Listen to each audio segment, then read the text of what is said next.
All right, welcome everyone. Today's episode is going to be a draft review that I like doing each year with the top first round picks here. So today we have a new guest on the pod, or the YouTube, I guess you call it, is Jason. What's going on? Hey, what's up, Dan? How's it going? So today we're going to review the top 16 picks here. This draft, I've been looking forward to doing this because this is probably one of the best drafts I've ever seen. An absolutely ridiculous amount of talent in the first round and throughout the top picks. And in my opinion, there's probably about 15, close to 15 guys in this draft class that I think would have been top five talents in most years. That's how ridiculous it was. Like, it wasn't even just a little loaded. Like I said, it's probably the deepest I've ever seen. Just incredible amount of position players. Probably not so much from the pitcher side of things. There's still some good ones, but I don't know if you agree with that, Jason, or were you not quite as high on it as me? No, I'm right there with you. I completely agree with you said. I think this is just the depth of hitting prospects in this class is absolutely insane. I think if you look at I was looking at my scout and he had I forget how many. It was like I think something like 15 with 80 contact in this draft. I think maybe even more. So it's Yes, a very exciting group to look at. This guy's going in like the late 20s that would usually be top five picks. yeah, it's just incredible. So the catchers and center fielders, especially like the center field class, was a joke. I think I posted in the chat there. There's like 35 outfielders in the first 90 picks or something.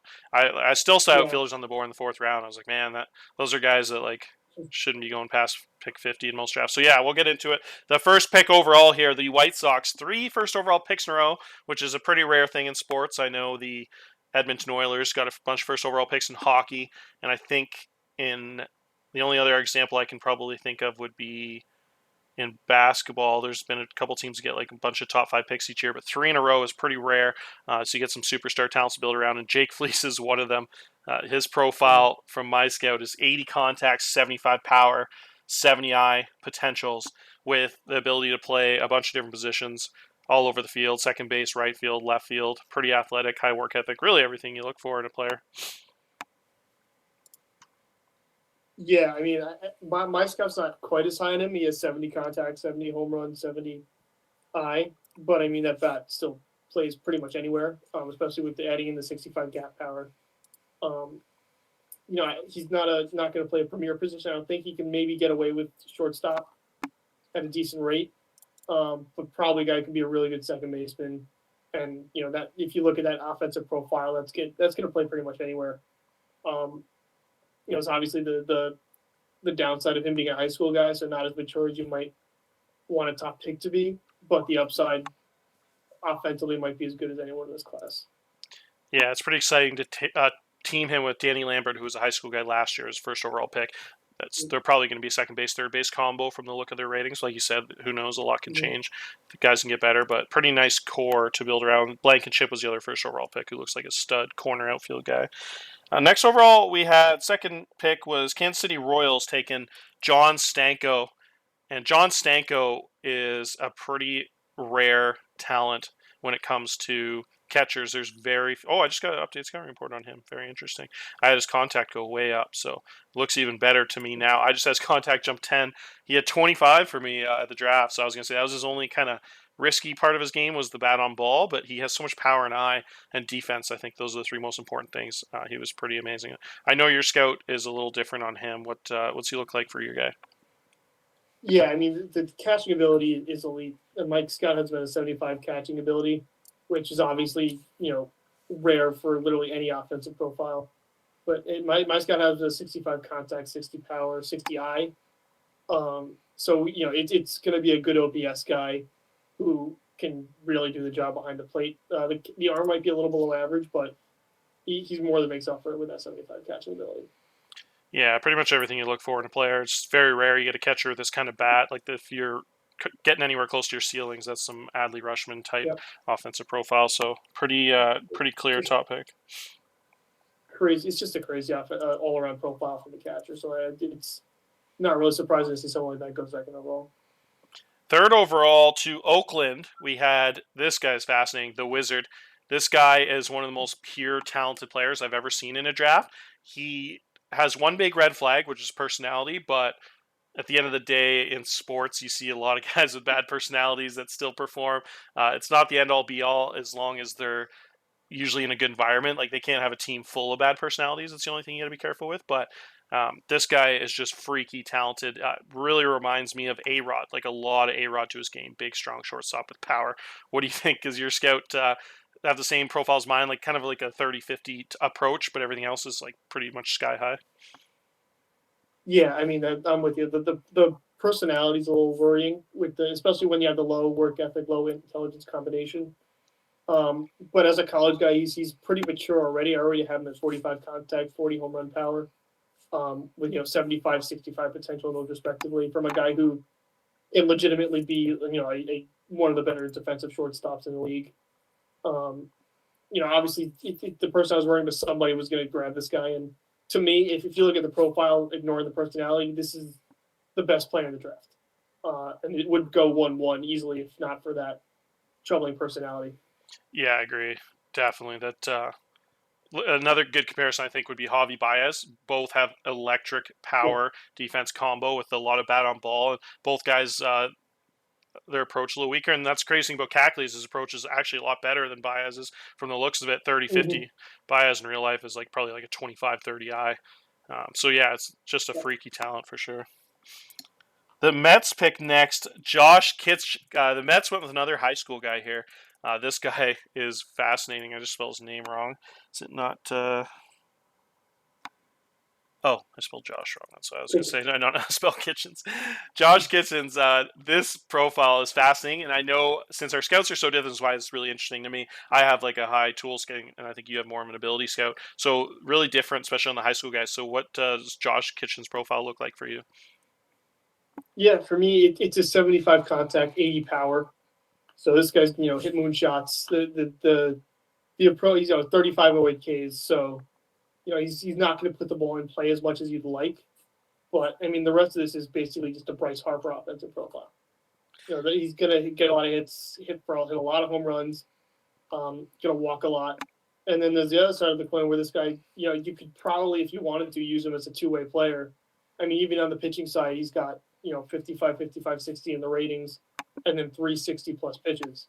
Those guys, it's really usually rough to try and develop two-way players. And he on the position player side, he doesn't really fit any position too well. He's probably more of a first baseman or just kind of a guy you put at third base and hope he doesn't hurt you. Um, but yeah, there's a lot to like here on both sides of the ball. Yeah, I love that comparison, Bryce Harper with the low avoid K, the high I. I totally agree with that.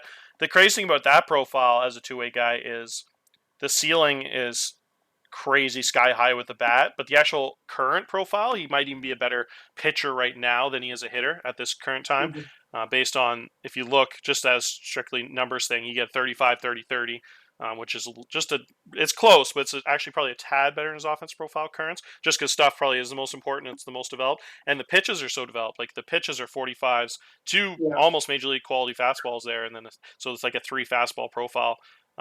That's not great, but it's like you have almost major league ready fastball and cutter. So yeah, it's like as a pitcher, you probably do really well in the low levels. Like you said, I think in the long run, it's like he's like a really high ceiling.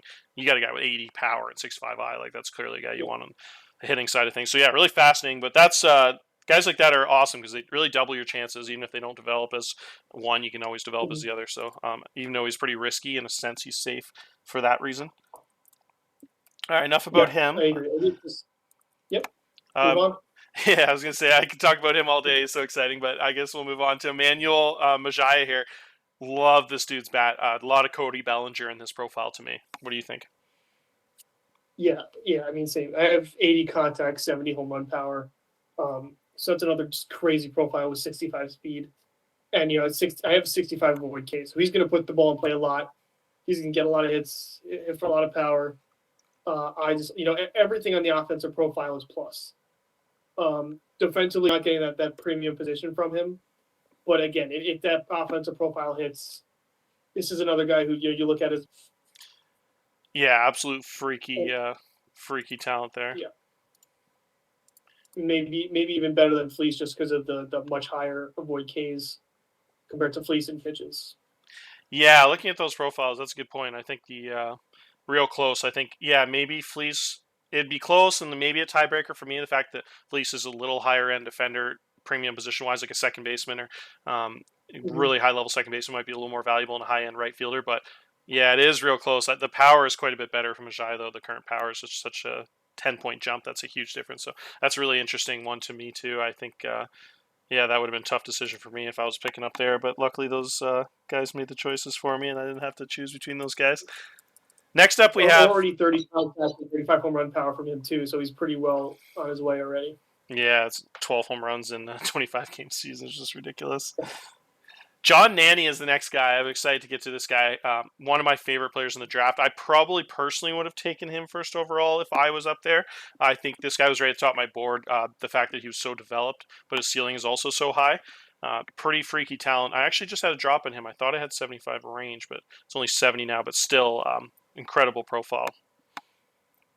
Yeah, I'm with you. I actually just got a bump in his currency. He's now a 55 contact to go Jeez. along with the 80 potential there. So, I mean, this guy is, I mean, you could probably start him even in double A to, you could just completely skip A ball with him. And he's a guy who can be in the majors. I mean, he's already 23 years old. So he's a little older than the rest of the class as a college senior, which is kind of surprising to see go this high. But yeah, I mean, this guy he could be your major league center fielder in a year. Um, everything offensively is plus 65 speed, 70 outfield range, so you can put him in center field. I mean, there's really a lot to like here. I mean, I said Kathy would probably be number one if based on purely potential. But if you take the personality into account, I think I agree with you that this is the guy I would go with the number one pick. Yeah, it's just a such an athletic dude that can just really do everything. A true five-tool player. Even has high intelligence. It looks like I don't have that unlocked yet, but it says in the personality, high, intelligent, well-spoken. So he has the mentals, he has the speed, the defense, the power, the currents, just absolutely everything. And he's durable. There's like literally not a thing wrong with that profile. He Yep. checks every single box you could possibly have. So about as safe as it gets as a prospect. And funny enough, the next guy might be the riskiest pick out of this first round, but the ceiling is sky high. So we go from the safest player to one of the riskier ones. But holy smokes, Jim Madden. Uh, the thing that fascinates me the most about this profile, he struck out 58% of batters his senior year of high school, which I've never seen higher than that. I kind of haven't always paid attention to that stat till recently, but the fact that he literally had a zero FIP and struck out almost 60% of batters is just outrageous. Yeah, I mean, it's just an insane profile if you look at him. I think I have all four. He's four pitches. I have all of them at 65 plus potential, 65 stuff, 70 stamina. I mean, the only issue is like it's a high school pitcher. So and we all know that high school pitchers are probably about as risky a commodity as there is in baseball. And unfortunately, he does come with low work ethic and low intelligence at a pretty hefty price tag at $9.5 million. I know Niles was mentioning him, wondering why he was a little surprised that he went there. I think it's mostly the personality and the price. But I mean, if you're just looking for upside, he's about as good as you can find in this draft on the pitching side. Yeah, I agree with you 100%. I don't normally, as my philosophy, I get pretty scared of these guys. Like I took a really high ceiling high school guy a couple years ago, but sometimes you just got to have big balls, and sometimes they do turn out. And if a guy like this turns out, he is one of the best pitchers in baseball, if not the best. And as risky as he seems, at the same time, when you have those really ridiculous high stuff pitchers, and especially with the high movement combination too. Even if they don't turn out as a starter, they can still turn into really high end relief pitchers and be an elite, Yeah. 70 sinker, 75 cutter guy to the bullpen with like 80 stuff. So you say the word risky, but at the same time, it's like, well, kind of like the low end turnout there, the variance would be like still a pretty good reliever. So it's not necessarily like a terrible risk to take when they do. It's totally different. Like, if you have a 50 stuff guy with 70 control, but he has crazy bad work ethic and raw and stuff, because then he's probably not going to be a great reliever. But at least this guy, like I've seen scenarios like that for sure, where guys like this turn into like 80 stuff, 40 control relievers Yeah. that can be pretty valuable for you. So interesting pick by the Twins there, and they have another one later in this draft we'll talk about. But kind of love the strategy, how they went heavy on the potential there. Yeah. And you got to love anyone with a screwball. Next up, we got Danny Salva going to Toronto. Another big bat dude, college guy, pretty advanced. This was one pick before you, and you went a center fielder Mhm. also. There's already been like 3 center fielders taken. What do you like about Danny Salva's profile the most? Yeah, just another guy who I think I have 65 outfield range on him, so he's kind of a borderline center fielder. A guy you can definitely put out there, but he's not going to be, a great one. High work ethic, low intelligence, but he's got speed. The offensive profile again is really good. 80 contact, 60 home run power. Uh, don't really like the 40i, but he does have the 55 avoid Ks for me. So he's a guy's going to put the ball in play, have a decent BABIP because of that 80 contact, hit for a decent amount of power, and be able to play center field at a decent rate. If not, he's still, I think the bat still plays in a corner. So it's to me it's a really good pick, and like you said, there's a million of these outfielders in this draft.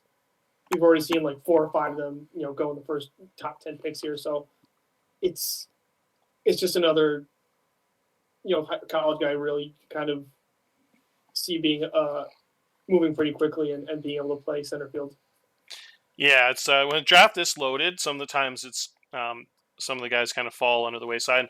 I think we can over analyze sometimes. At the end of the day, if you just simplify this profile, there's just not too many guys that have advanced contact with currents with Mm-hmm. 80 potential and 60 potential power with a ton of gap power. So the fact that it's pretty safe profile. It's like he hits the ball hard and he hits the ball a lot, and the defense is really good in left field.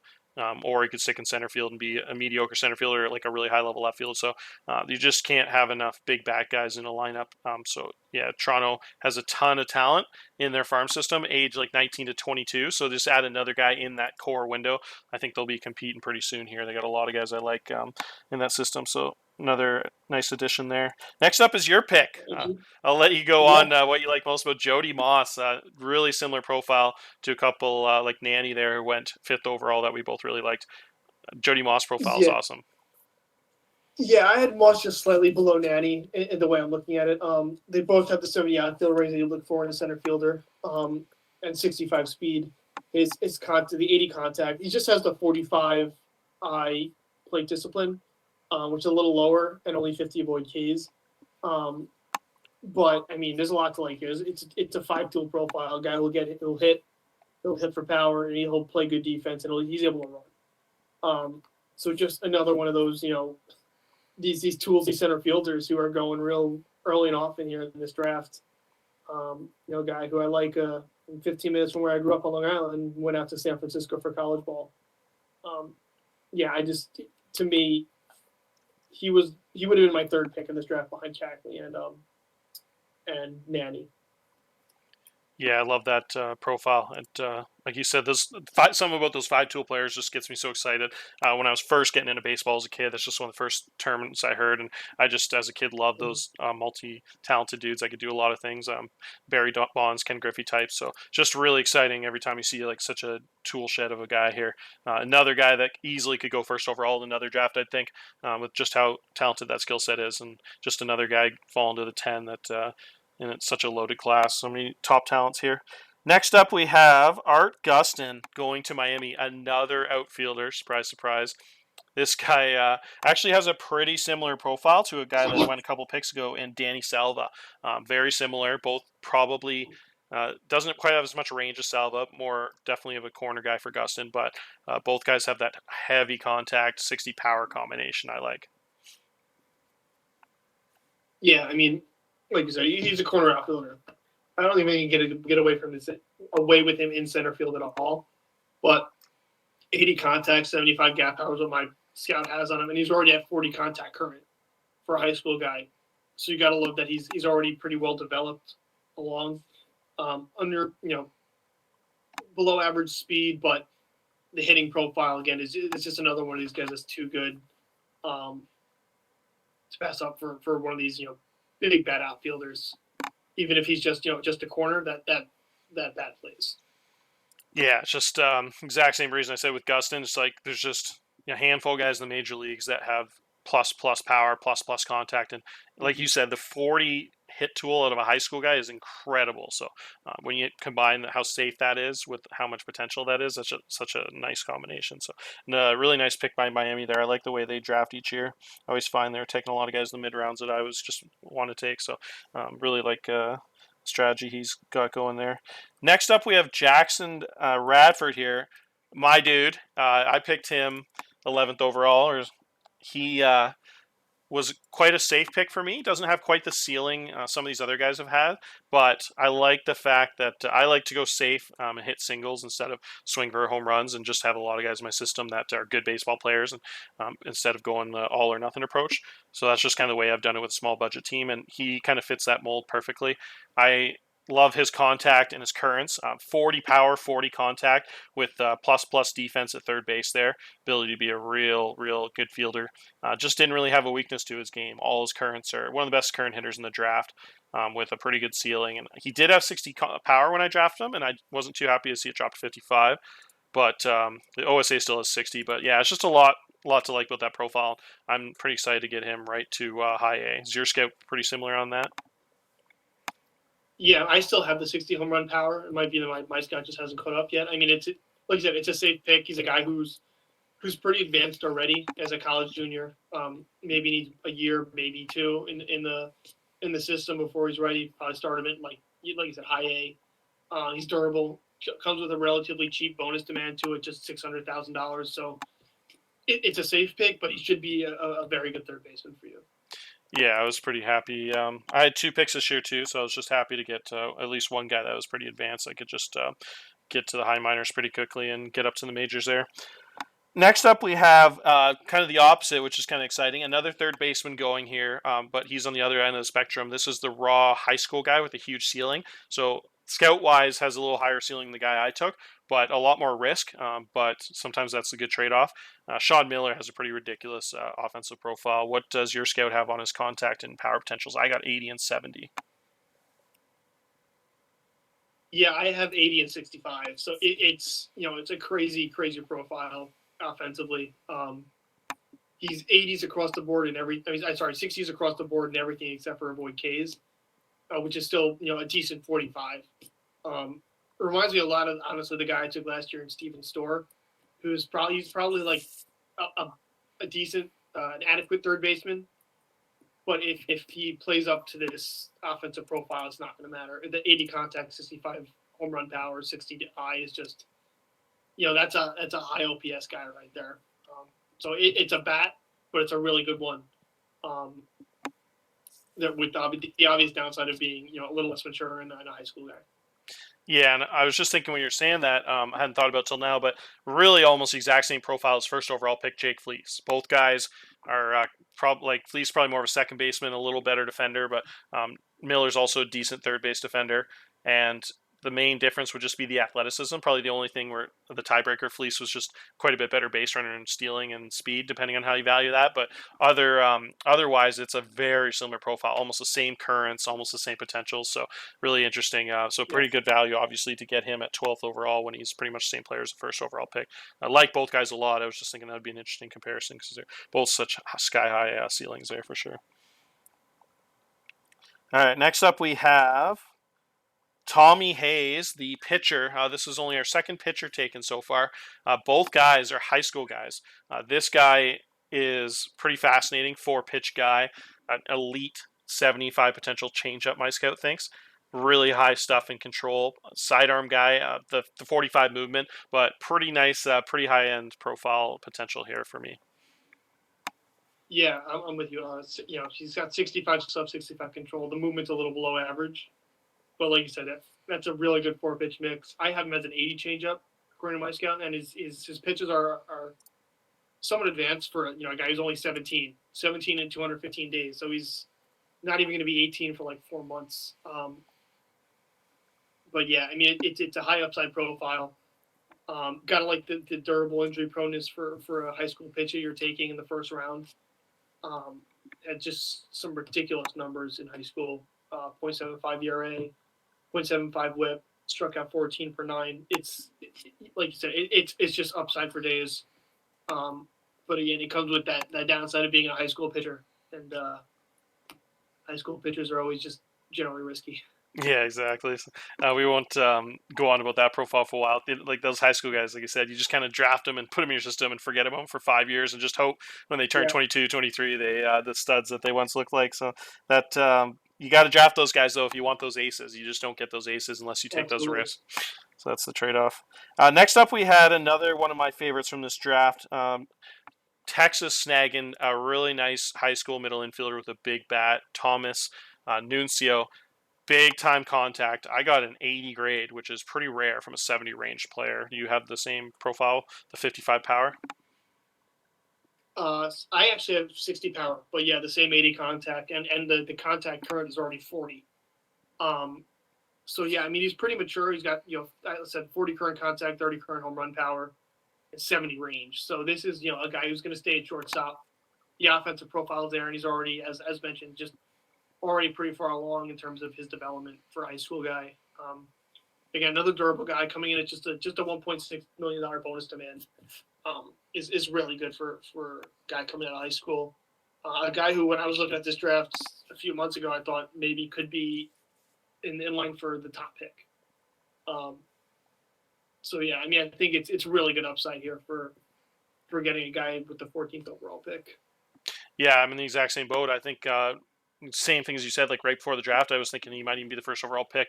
He had it's just so rare to get a shortstop that has such high range with such high hit tool and kind of like a Juan Vasquez without the base stealing would be a good comparison.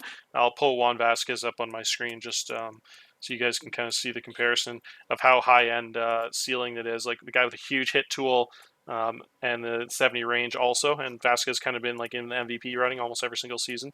But yeah, it's kind of lofty expectations. Doesn't quite have the high end potential because Vasquez can steal almost 50 bags a year, but the rest profile is pretty close. So pretty high end. There's just not too many shortstops out there with that kind of range and hit tool combination. It'll really just come down to he's a pretty safe player with how much of a bat he has. He'll always probably be at least a decent shortstop. It's just whether he's a star or not comes down to whether he gets that power and eye, which are always tough when there are 25 currents. So we'll just keep an eye out for that. That kind of separates a guy from being, an average player to like a superstar for sure. Next up, we have Chris Williams, and this is another high school uh, bat that is crazy, crazy ceiling. This is a fascinating profile. I know we both like this guy quite a bit to Ricky Henderson. Very, very Yeah, rare speed stealing combination. yeah. I mean, it's just offensively, I have him as 80 contact, 75 discipline with 80 speed. I mean, if that's not Ricky Henderson, then what is? He's the guy who's just going to get on base and steal bases. I mean, and he does have the 50 home run power, so it's he could have that 15 to 20 to 25 home run a year seasons. Defensively, it's kind of crazy for a guy with 80 speed to only have 50 range in the outfield. I know there was a guy last year, Brandon Tremble, it was similar in that regard, but offensively, this is he's already at 40 contact and 40 gap power. So if he hits that potential, it's a guy you just park in that leadoff spot and leave him alone. Even if you have to DH him, it's fine. I mean, this is just such a good offensive profile. I don't know what else to say other than it's Ricky Henderson 2.0. Yeah, it's so exciting. It's probably the highest on base percentage you'll ever see. 667 high Mm-hmm. school on base percentage. And again, I haven't super closely paid attention to that. I don't have like a 40-year sample size, or I've looked at that each year in game or anything. But that's something I will pretty much keep an eye out for each draft. I kind of sort and see that leaders and home runs, batting average, and that just for fun and strikeout percentage for the pitchers. And that's something I'll keep an eye out for the next few years. But I have to imagine that is very, very rare that to get on base, 66% of the time is just ridiculous. That's just so exciting, and it's just so rare we have a guy that can steal bases with that high of an eye. It's for some reason I can't think of any other comparison that even comes close to that, like you said, other than Ricky Henderson. So it's so exciting. And even like Ricky Henderson, with like he doesn't play great defense. Same thing with like as a kid, I just assumed before I pay attention to baseball, he would have been like a center fielder. And I remember being surprised when I first started to look at baseball more in depth when I got older that he was only a left fielder. And I was like, how is a guy with like that's that fast not play center? So you'd have to imagine it would be similar in real life where I didn't really watch Ricky in his prime, but I have to imagine, obviously, if he had pretty good defense, he would have been center with that athleticism. So, similar thing where he's probably not as rangy as you'd think he'd be. So, just dead on. Probably one of my favorite comparisons ever. Just how similar those profiles are. So, if he's anything close to what Ricky was, that's an absolute steal at 15th overall. Yeah, all he needs to do is actually bat right-handed and catch left-handed. I'm trying to see if this is Gilson or Gibson. Oh, it's Gilson. Okay, I just assumed Gibson is. Sometimes you don't really pay attention, but when I was typing in, I realized this guy's name's Rob Gilson. So Rob went to the New York Yankees. New York Yankees are looking for another Bernie Williams with a big bat in center field. There might be a corner guy, but another guy with just heavy contact and power. Is there anything that stands out about that profile for you? Yeah, I mean, I have him a 75 contact and 65 power. So like you said, I mean, Bernie Williams is a pretty good comparison there, I think. And he looks like Bernie defensively too. Kind of doesn't have a great arm, decent range, can run a little bit. Not a great personality, low intelligence, low adaptability, low loyalty. But another one of these, offensive profiles. He's probably more of a corner outfielder, but 75 contact, 65 home run power with 65 gap doesn't come along all that often. To get a guy like that at 16th overall is really good value. Yeah, it's pretty freaky. Again, I just sometimes there's just so many center fielders. I don't even remember the names. Sometimes I get them all mixed up. Just because when I go down the list, there was like 20 of them that are just like 70 hit tools and a bunch of power and a bunch of defense. And it was to a point where there was so many that I thought there was like a glitch in my game or my scout was just like way off because I was like, there just can't possibly be this many like 60 plus range, 60 plus contact, 60 plus power outfielders. But it's like already been like 5 of them taken, and it just is crazy that I haven't even really paid attention to this guy too much. But the more you look at all these profiles, it's just crazy. So I can't wait to look back on this class in like 5-6 years and just see which of these outfielders turned out, because it's going to be really fascinating since there's so many of them. It's clear that at least you'd think that like of like 35 going the first 2 rounds, you'd have to imagine at least 4 or 5 of them turn into stars just mathematically, like even if it was a 80% bust rate. Yeah. So it's going to be amazing to see which one turn out the best, and if any of them can get anywhere close to the elite status, or if there's just a bunch of really solid major leaguers, or what ends up happening. So that's probably one of the most exciting things about this draft for me. So that's it for this first episode. We'll probably cut into 2. We did half the first round, 16 picks, and we'll probably do the other 16 to get to every team's first round pick in the next episode. Cheers, guys.